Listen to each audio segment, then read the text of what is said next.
बिस्मिल्लाहिर्रहमानिर्रहीम। आज हम रिसर्च से रेलिवेंट जो है वो सेकंड पार्ट जो है वो डिस्कस करेंगे। इससे पहले हमने how to start the research के ऊपर एक कॉम्प्रिहेंसिव वीडियो तो नहीं कहेंगे, आप कह सकते हैं उसको एक शॉर्ट सी वीडियोस के अंदर और बहुत कम टाइम के अंदर आपको बताएगा कि आप कैसे रिसर्च स्टार्ट। आज हम ये बताएंगे आपको कि रिसर्च है क्या, व्हाट इज द रिसर्च।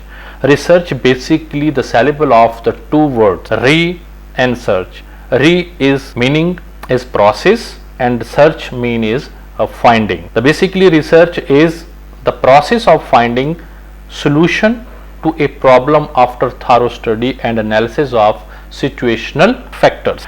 तो रिसर्च जो है वो फाइंड आउट करती है सॉल्यूशंस को और उन प्रॉब्लम्स को जो आप अपने एरिया ऑफ स्टडीज को जब थारो स्टडी करते हैं और उसके जो सिचुएशनल फैक्टर हैं और एनालिसिस करते हैं अपने एरिया ऑफ स्टडीज को, उसके बाद जो आपको जो प्रॉब्लम्स आती हैं थारो स्टडी के दौरान उनको उनकी सॉल्यूशंस को फाइंड करने के लिए, उनको सॉल्व करने के लिए हम रिसर्च करते हैं। हमारे जो बिजनेस मैनेजर्स होते हैं जो ऑर्गेनाइजेशन के अंदर कॉन्स्टेंटली जो है वो अपने वर्क के साथ इंगेज रहते हैं और अपने एम्प्लॉयज़ के साथ इंगेज रहते हैं और वो एनालिसिस करते हैं, स्टडी करते हैं जो इनको इशू जो है वो बिजनेस एरियाज के अंदर और अपने बिजनेस के अंदर जो वो फेस कर रहे होते हैं।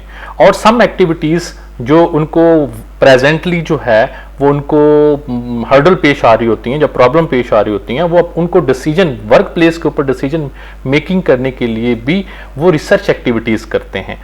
तो managers in the organization constantly engage themselves in the studying and analyzing the issues and hence are involved in some form of research activities as they make the decision at the workplace. तो वो उनको जो problems आ रही होती हैं उन्होंने work place के ऊपर ही डिसीजंस लेने होते हैं, तो लिहाजा उनके लिए भी एक रिसर्च एक्टिविटी जो है वो बड़ा इफेक्टिव रोल अदा करती है।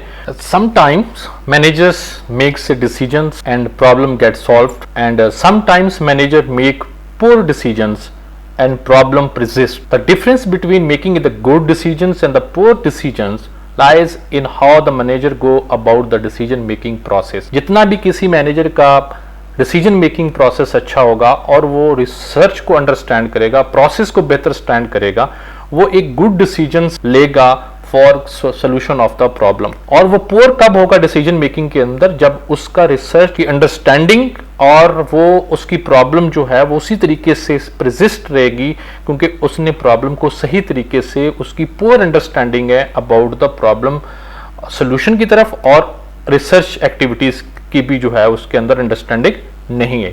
तो ये एक मैनेजर्स को जो है डिसीजन मेकिंग के लिए बहुत इंपॉर्टेंट है कि how the manager go about the decision making process. Good decision making fetches a yes answer the following questions.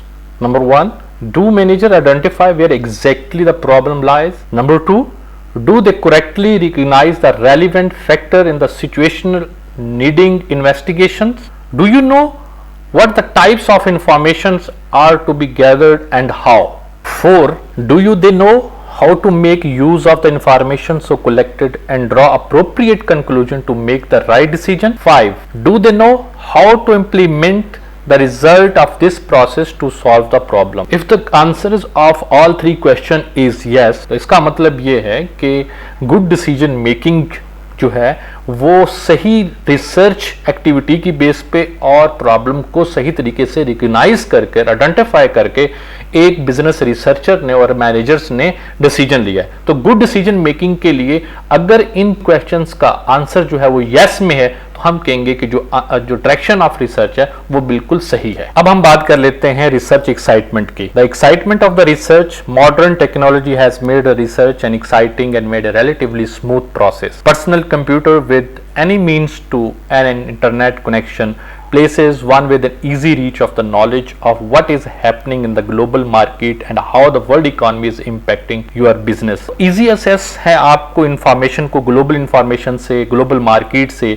तो आपके लिए जो रिसर्च एक्साइटमेंट है वो भी ज्यादा होगी इन दिस मॉडर्न वर्ड। अब हम डिस्कस करते हैं business research. Business research can be described as a systematic and organised effort to investigate a specific problem encountered in the work setting that needs a solution. Business research comprises a series of steps designed and executed with the goal of finding answers to the issues that are of concern to the manager in the work environment. Business research basically address करती है उन issues को जो manager जो है investigate करता है, उन स्पेसिफिक प्रॉब्लम को जो उसको वर्क सेटिंग के दौरान जो है प्रॉब्लम दरपेश आती है, और उनके सोल्यूशन को फाइंड करने के लिए वो बिजनेस रिसर्च की तरफ जाता है। और बिजनेस रिसर्च कंसिस्ट होती है सीरीज ऑफ स्टेप, और डिजाइन किए जाते हैं उसके अंदर एक प्रोसेस है, जिस प्रोसेस को फॉलो अप करते हुए, डिजाइन को फॉलो अप करते हुए स्टेप्स को मैनेजर जो है वो goal of finding the answer to the issues, real business issues को एड्रेस करता है, और फिर मैनेजर जो है वो अपने वर्क इन्वायरमेंट से कंसर्न्ड प्रॉब्लम्स को जो है वो उनको एड्रेस करता है थ्रू बिजनेस रिसर्च के, और फिर उनका सोल्यूशन जो है वो फाइंड आउट करता है। अब हम स्टेप्स ऑफ बिजनेस रिसर्च को देखते हैं कि बिजनेस रिसर्च के अंदर कौन कौन से स्टेप्स हैं। फर्स्ट स्टेप जो है to know where the problem area exist in the organisation. Number two, to identify clearly and specifically as possible the problem that need to be studied and resolved. Gather the information, analyze the data and determine the factors that are associated with the problem and solve it by taking the necessary corrective measures. ये वो steps हैं जिनकी base के ऊपर हम किसी भी business research की प्रॉब्लम को एड्रेस करते हैं, और पहले ये मालूम करते हैं कि प्रॉब्लम कहां पे एग्जिस्ट करती है ऑर्गेनाइजेशन पे। सेकेंडली आइडेंटिफाई करते हैं कि वो जो पॉसिबल प्रॉब्लम जो हमारी ऑर्गेनाइजेशंस के अंदर जो हमने स्टडी किया है उसको रिजॉल्व कैसे करना है, उसको सॉल्व आउट कैसे करना है। फिर उससे रेलिवेंट हमने इंफॉर्मेशन को गैदर करना है, और इंफॉर्मेशन गैदर करने के बाद फिर हमने अपने डाटा को एनालाइज करना है, फिर फैक्टर्स जो उस प्रॉब्लम के साथ एसोसिएटेड है उनको चेक करना है, और उसके बाद फिर हमने जो है वो करेक्टिव मेजर जो है वो रिसर्च मेजर जो लेने हैं, ताकि हम अपनी इस प्रॉब्लम को करेक्टिव मेजर्स के जरिए जो है वो सॉल्व कर सकें।